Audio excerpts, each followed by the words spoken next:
Hi, I'm Tyler Farah, and welcome to Lesson 4.3, Experimental Error and Uncertainty. What's really cool about the content in this lesson is that while technically it's going to be couched in the framework of the psychological, social, and biological foundations of behavior section, actually anytime on the MCAT that you're seeing an experiment, questions about uncertainty or confidence intervals might come up. And therefore, becoming a master at the material in this lesson is actually going to improve your performance across all the science sections of the MCAT. With that in mind, let's begin. Specifically, what we'd like to consider in this lesson are the differences between random and systematic error. We want to be able to both identify these types of error and also compare and contrast the similarities in these different error types and think about how we might reduce or alleviate these types of error in an experiment. Also, we're going to consider how these types of error might influence the data. We'd like to be able to assess the statistical significance of the data set and also think about any uncertainty that exists within that data. Now again, we're going to be filtering this discussion through the framework of psychology, specifically psychological disorders and studies about emotion. But what that's going to actually break down to in the course of this lesson is analyzing a series of experiments and considering any sources of error and how that influences the data, which is a skill that's easily generalizable to other experimental passages as well. Finally, because the first and second learning goals in this lesson are so closely related, we're going to start out by considering both of them together, identifying and comparing and contrasting random versus systematic error. Here we go. Take a minute and read over this shortened passage and the associated question. And for now, don't worry about answering the question. We're going to attack it in just a minute. But as you read, ensure that you can summarize in your own words the goal and the result of this experiment. In this experiment, the experimenter is looking at how subjects' physiology changes in response to watching a scary movie, and it seems that in all subjects for all measured parameters, there's an increase. Now consider the question step. The fact that the psychologist wants to generalize her data to a larger population implies that the sample is smaller than the population she wants to generalize to. Note, however, that this doesn't mean the sample is small. In fact, no data is given about the size of the sample, and that's the point of the question. What if the sample is very small? Here's an example. Do you know 3 people who are absolutely irrationally scared of scary movies? Maybe you're one yourself. What if the psychologist performed this experiment on just 3 people, all of whom happen to be irrationally afraid of scary movies? It seems reasonable to assume that in this case, the subject's heart rates, respiratory rates, and blood pressures would be higher than a normal person watching that same scary movie. Now here's the key point. Is there any reason why the psychologist might, by total chance, pick 3 people who are irrationally afraid of scary movies versus picking 3 people who respond relatively normally to scary movies? What about the chances that she picks 3 people who just aren't afraid of scary movies? Now, the data might be normal, it might be skewed up, it might be skewed down, it's all based on random chance. And the fact that the data has an equal chance of being normal or skewed up or down, that's what makes this random error.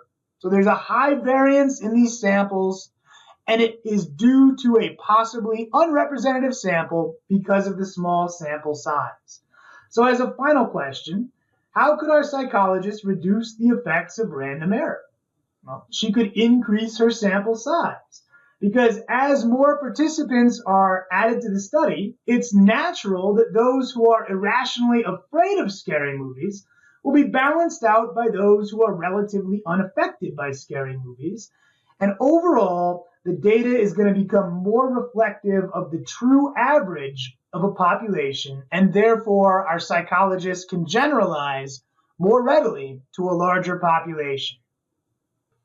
Now, take a minute and read over this second study and the associated question. Again, don't worry about answering the question just yet, but as you read, again, ensure that you can summarize the result of the data given. So here, a health clinic is looking at rates of psychological disorders. Consider this experiment versus the previous experiment. In both cases, the experimenter wants to generalize to a larger population. But in the previous experiment, we saw that random error might make such a generalization impossible, depending on the sample size, although a larger sample would reduce random error and make the data set more generalizable. Here, we're going to see that the experimenter will again have trouble generalizing the result, although for very different reasons. Here's an example. Imagine you went to a Red Hot Chili Peppers concert and you asked concert goers who their favorite band is, and then you generalized to say that the Red Hot Chili Peppers are therefore the most popular band in the universe. This is the same mistake that the health center in study 2 makes. By surveying only those who come to the center for treatment, the experimenters may be surveying an unrepresentative slice of the population. Namely, they're selecting for only those people whose health is already in some kind of a compromised state. This is called selection bias, and it's an example of systematic error. Now let's consider two important defining characteristics of systematic error in general. Again, contrast with random error. In study 1, the odds that the data was skewed up or down were the same because the error was random. By contrast, if you screen patients at a health clinic for psychological disorders, they're going to be much more likely to present with a disorder than the population at large. The fact that the data is always skewed in one direction is a good indicator of systematic error. Second, and again by contrast, in random error, it was true that increasing sample size reduced the error. All those random fluctuations eventually averaged out. However, with systematic error, this is not true. Again, imagine you're at a Red Hot Chili Peppers concert and you ask 10 people who their favorite band is, or you ask 1,000. In either case, the data is going to be skewed toward the Red Hot Chili Peppers. Ultimately, these are the primary factors that differentiate random and systematic error. Does the sample size matter? If so, then that's random error, and if not, then it's systematic error. And also, does the data consistently skew in one direction? If so, then you're looking at systematic error. If not, then random error.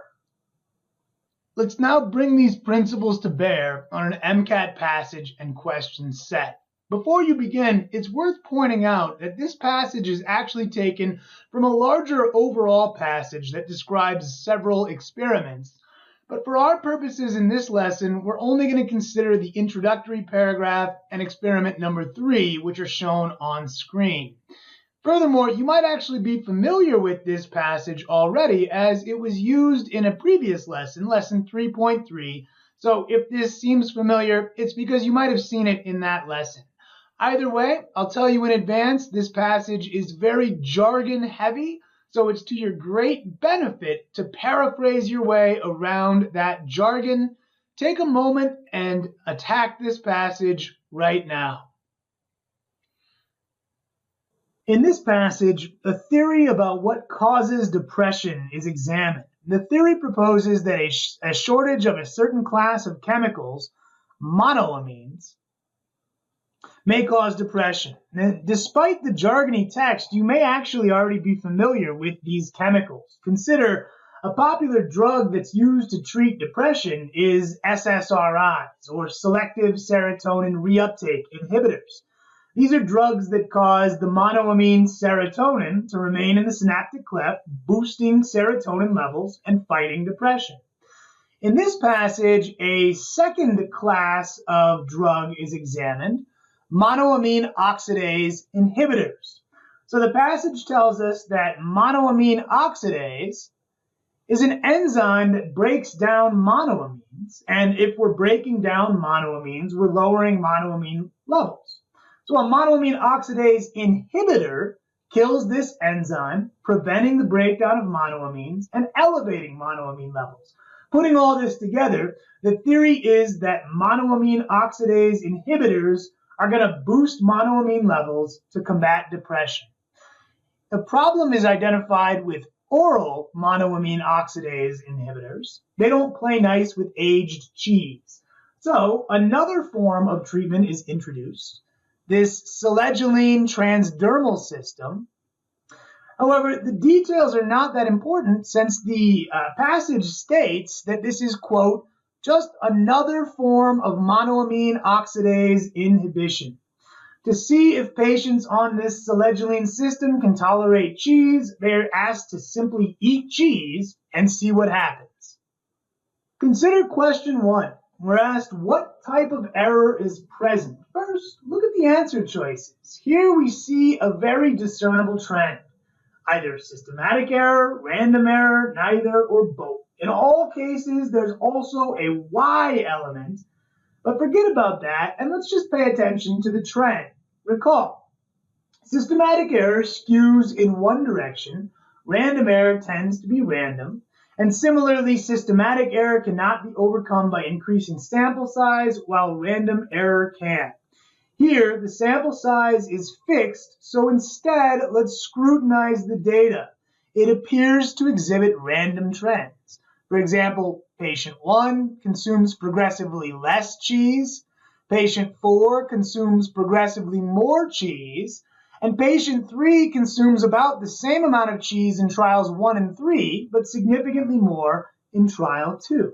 Because the data seems to exhibit random trends, we can conclude that random error might be the reasonable choice for this question. Now let's attack question 2.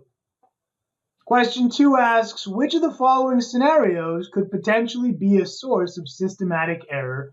Recall, systematic error results in a skewed data set, and it cannot be overcome by increasing sample size.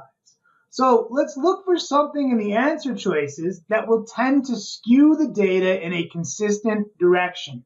Take a moment and find the answer choice that does this. Notice that only answer choice C introduces a skewing error. Choices A and B might lead to random error. Who knows how changing the type of lotion or sitting in different rooms will affect the experimental results? And choice D will actually help standardize the experiment by removing a source of random error. And the last question in this set, question number 3, is a Roman numeral question. Consider experimental uncertainty in general can refer to either random error or systematic error. So correct Roman numerals are going to eliminate either kind of uncertainty.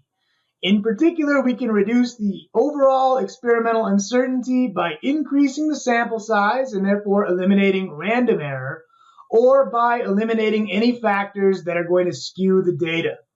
Keeping these general principles in mind, analyze the Roman numerals and answer this question right now.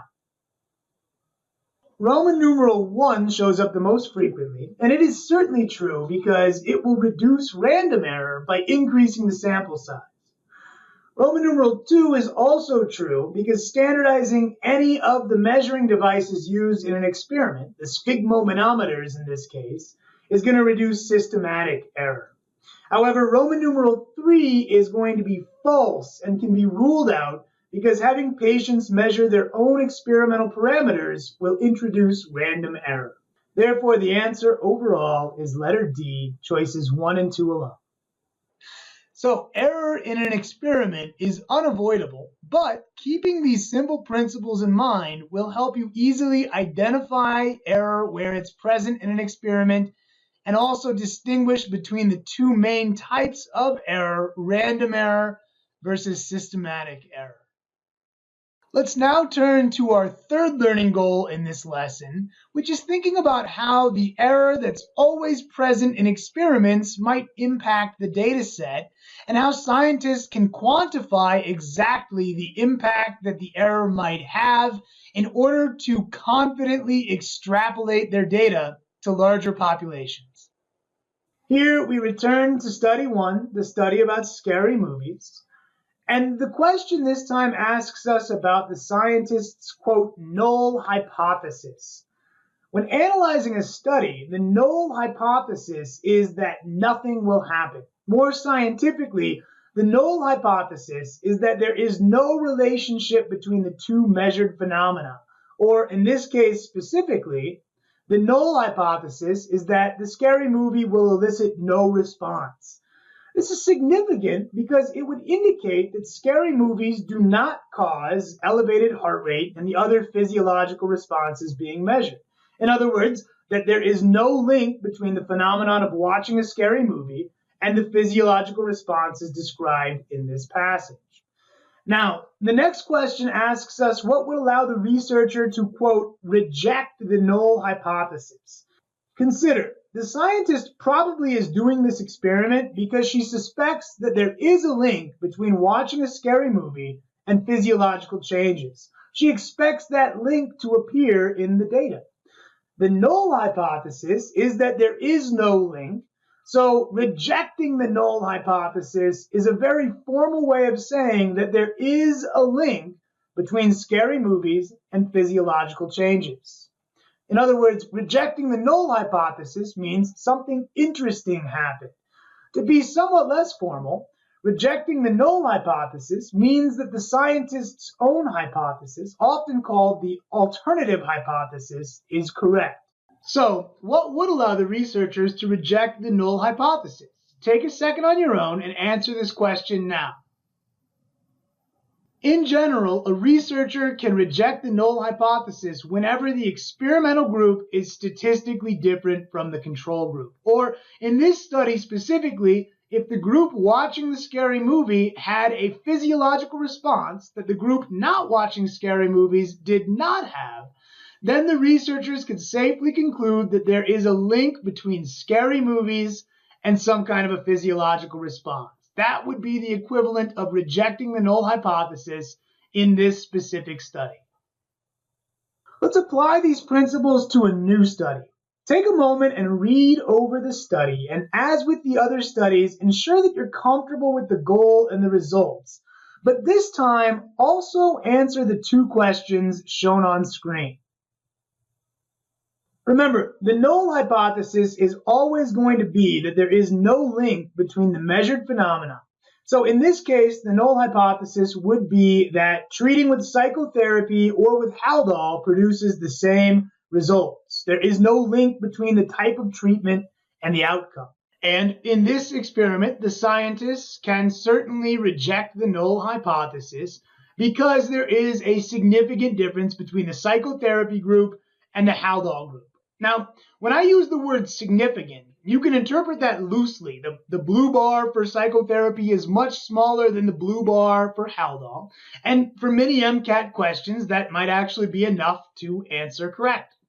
However, there is a scientific, technical meaning for statistical significance as well, and understanding that is just as important. In particular, here, to conclude that the two groups are statistically different, we need to consider the error bars, more formally known as confidence intervals, for the data. Imagine trying to extrapolate the result from this specific study to a larger group of schizophrenic patients overall. What the confidence interval does is it tells us the range that the researchers believe the actual population lies in. And furthermore, because the confidence intervals for the Haldol and psychotherapy groups do not overlap, the researchers are confident that the Haldol population will always show more positive symptoms than the group treated with psychotherapy. In other words, the results are significantly different. Now, a related metric is the p-value. Here in the bottom left of the screen, you see the p-value reported as less than 0.05 for this experiment. Consider, there's always going to be some error present in any study. So there is a chance that the results reported were just due to random errors or other errors within the experiment. The p-value actually literally quantifies that chance. More formally, the p-value is the chance that the observed result was obtained while the null hypothesis is still true. Or, in plain English, the p-value is the chance that there is no actual correlation, even though the data seems to indicate that there may be. Here, the scientists report a p-value less than 0.05, which means that there is less than a 5% chance the results obtained were random. Overall, this is another very strong indicator of a valid correlation. So as a final exercise, let's now apply these principles to an MCAT passage and question set. Notice that the passage on screen is actually an extension of the previous passage. Specifically, the first paragraph you've already read, and that's why it's kind of faded out here. Only the experiment paragraph is new. But either way, take a moment and reacquaint yourself with the first paragraph and also read the second paragraph. Again, this is very jargon heavy, so paraphrasing will be a huge help. The experiment gives you a big hint right off the bat. These experimenters are comparing genetic influence versus environmental factors. And they go on to give specific examples of this genetic influence and environmental factors, but keep that big picture in mind. The conclusion that they come to is that both genetic and environmental factors cause depression. However, you might have noticed that there's a big discrepancy between the data. Specifically, the data they give about genetic factors has a very large p-value, whereas the data that they give about environmental factors has a very small p-value.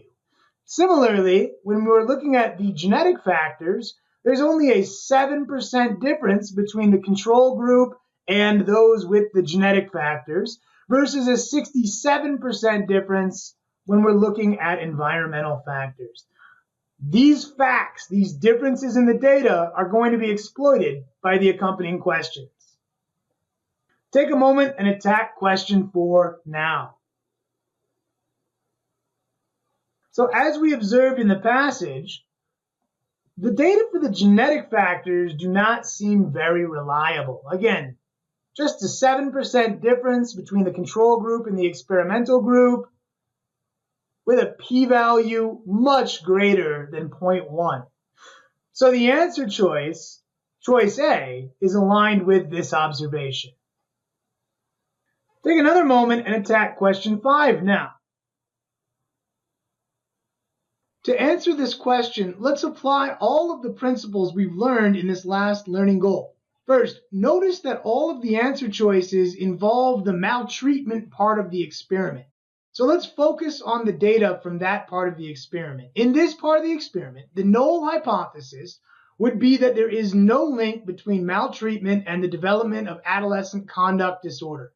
Remember, the null hypothesis is always that there is no link between two phenomena. That means that the interesting or alternative hypothesis is that there is a link between maltreatment and the disorder. Now, looking at the data in the passage, we see that the maltreated individuals are 67% more likely to develop the disorder than normal individuals, and loosely speaking, this large difference means we can reject the null hypothesis, aka there is a link between maltreatment and the development of this disorder. But can we trust this result? Well, the p-value here is less than 0.05, which means the result is trustable. Or recall the exact definition of p-value. This means that there is less than 5% likelihood that the trend indicated in the data is due to random chance. Or, put another way, that there is a greater than 95% chance that the link indicated in the data is a true link and can be generalized to the larger population. Notice that choice B is an exact fit for this definition. Now, choices A, C, and D are all tempting because they use those same numbers, quote, less than 5% in D and greater than 95% in A and C. However, each answer choice misinterprets the significance of these numbers. And it can actually be just as instructive to consider what is wrong with these answer choices. So let's take a look at them right now as well. In choice A, we really have no idea what percent of the population develops this disorder. And even though maltreated individuals seem significantly more likely to develop this disorder, that doesn't mean that 95% of them do. For example, if 1% of the normal population develops this disorder, then according to the conclusion of this study, just 1.67% of the maltreated population does. That is, after all, a 67% increase in frequency. Choice C is the exact opposite of true. According to the p-value, there is a greater than 95% chance that maltreated individuals are more likely to develop the disorder, not that they have the same likelihood. And finally, choice D might be the trickiest because it initially seems to also reflect the definition of p-value. But it can be ruled out because choice D mentions this study specifically. Remember, the data reported in the study is the data that was measured. The maltreated individuals in the study showed a 67% greater frequency of the disorder compared to normal individuals in the study. That's just a fact. What the p-value does is gives us an indicator of how reliable this apparent trend is when applied to a larger population. So the individuals in this study that were maltreated definitely did show an increase in frequency. What the p-value does is measure how likely we can apply that trend to a larger population. To summarize these principles, random error and systematic error are both types of error that can influence the results of an experiment. But one of the key ways to tell the difference between random error and systematic error is that random error can be in either direction. By contrast, in systematic error, we have a consistent inaccuracy in the measured data set. That means that the data is often going to be skewed in the same direction throughout all of the collected data. And unlike random error, systematic error cannot be overcome by increasing the number of data points. Finally, there are several tools that scientists use to quantify the impact that experimental uncertainty has on their data set. One of the most important tools is the p-value, which actually measures the impact of experimental uncertainty on data. The p-value tells us the probability that two phenomena are not actually linked together, in spite of the fact that the data might show a link between these. Or more scientifically, the p-value tells us about our ability to reject the null hypothesis. The p-value should be less than 0.1, or in many cases even less than 0.05, for us to confidently reject the null hypothesis. And overall, the p-value is going to tell a scientist how confident they can be that their data is accurate. So that is the end of lesson 4.3 on experimental error and uncertainty. What is certain is that you are going to get a lot of practice with these principles, because anytime you're looking at a scientific study anywhere on the MCAT or anywhere else in your career in science, you're going to be seeing these ideas analyzed, scrutinized, and talked about. Enjoy your studies.